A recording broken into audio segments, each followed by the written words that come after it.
We wanted to focus on cities. We wanted to bring design into the core. And we wanted to work in a intentionally cross-disciplinary way, bringing design, policy, and science together. That was the language we used. We did not have the language of environmental justice at the founding. That's really when I talk about there being a pre-Michel DePass Tishman Center and a post-Michel DePass Tishman Center. Michel centers environmental justice along with design, policy, and science. I was lucky enough to be named the Tishman Professor for Environment and Policy. And with that honor came the responsibility to be able to, should we say, resuscitate the Tishman Center at the New School. The Tishman opportunity came to me through the insight of the provost at the time, who said, we have this, at that point in time, they're dormant, we have this shell, and it's an opportunity. It's an institution within the institution that had been created years before, but there really wasn't anybody that was moving within it, directing it, managing it, bringing the ideas, the current ideas to fruition. I was an adjunct at the New School. I taught an environmental justice course, but then Michelle joined as the dean of Milano, and she reached out to me and let me know that there was an opening for a full-time position at the New School at Milano, encouraged me to apply. And when I got the position, one of the first things Michelle really talked to me about was this Tishman Center. And she said, I'd really love to work with you and help really center the work of the Tishman Center and its relaunch around environmental justice work. Having a professor like Anna Baptista that was there as part of Milano by my side to be able to lift it up made that a really wonderful reality. Anna and I had known each other for quite some time. It was almost coincidence. It was, kismet.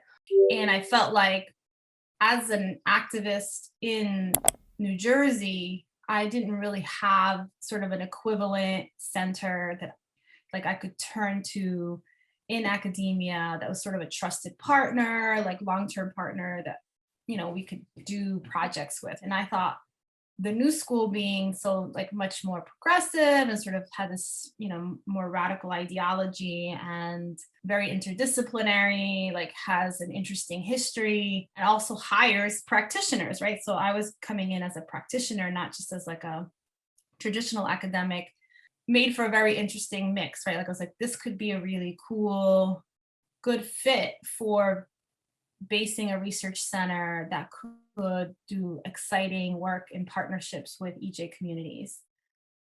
There was definitely an opportunity at the New School because there were a lot of professors that were really interested in climate issues. And what they needed was the leadership of somebody who could say, yes, we are going to dedicate time, resources to the space, and they needed an organizer. Researchers and academic institutions are important, but they're not the central drivers of change.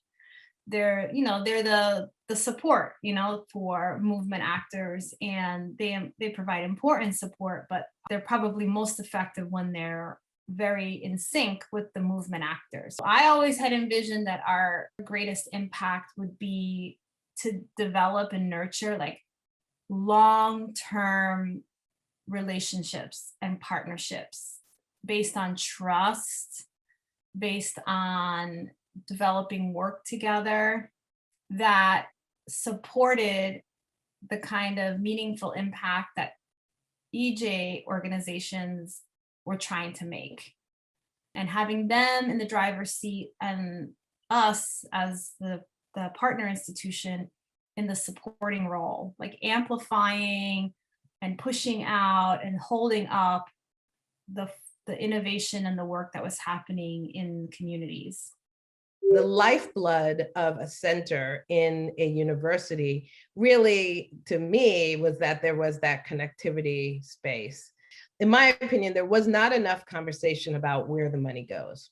how people actually have to work with very little resources, but sit at the table with people that are very well resourced, I thought was a very important piece of research that needed to be done. I'm really proud of the fact that we've engaged our community in those conversations, and not just about the energy efficiency stuff, but like the environmental justice implications of who we are as a community of learners and researchers and designers and professionals in the world, but also like as part of a community in New York City, bringing in people from like lots of different disciplines that probably would never even talk to each other.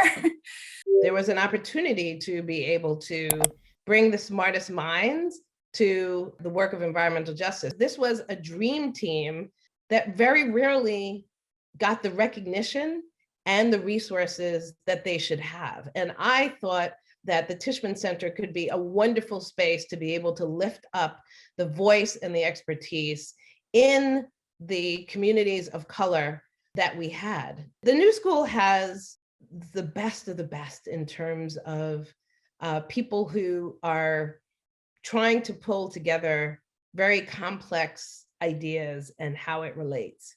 And in creating that gathering and creating that community and being able to say, we see you. You may not be the tenured professor of the ivory tower, but we see you and we want to support you.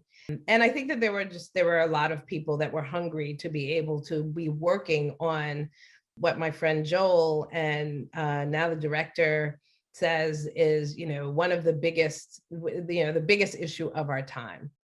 The origin story of the New School is also important in this context. So if you look at what John Dewey and Thurston Bellman and all the folks who were getting together to conceptualize the New School in the early 20th century, we're talking about, it was very much related to educating for the particular challenges of the time in which students and faculty were living. And so at the turn of the 20th century, issues of an emerging then capitalist democracy coming out of the First World War, the sort of rise of industrial capitalism, the meaning that would have for income and social mobility within the United States. Those were the core questions of the time. And so the New School was established in a lot of ways, not to spend all of its effort, but to relate that knowledge to the challenges of the time. If you started a university today with that same premise, it wouldn't look like the New School.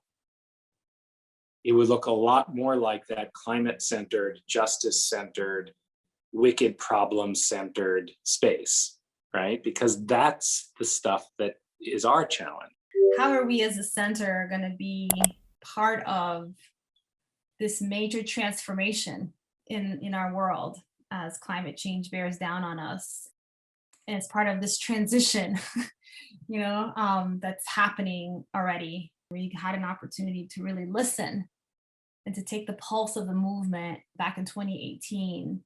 And it was clear that we are in this like unprecedented moment in history, and environmental justice communities are on the precipice. They're really being subjugated by climate change in so many ways. And so how do we as a movement like propel the vision of a just transition, leapfrog it forward in a way that breaks open a totally new way to think about the future? The center could be one piece of that. We could fulfill a role that is not the end all be all. I'm not saying like we're gonna be the linchpin, but it could fulfill an important role in movement support, in strengthening the movement's capacity in a particular way. We as a center, we have enough trusted relationships. We can hold enough space, and we can hopefully attract enough resources to make a space where movement actors can get some of the necessary support quickly enough. It's not going to be easy still, but I feel like I have far more allies and partners in the work of centering this at the university than I ever did. It gives me huge joy to know that I've been a part of two amazing, thriving institution. I've been a part of founding and operationalizing two amazing New York institutions, the New York City Environmental Justice Alliance and the Tishman Environment and Design Center, that are living on, not only in my memory, but absolutely living on in doing fantastic work that's grounded in truth, transparency, and transformation.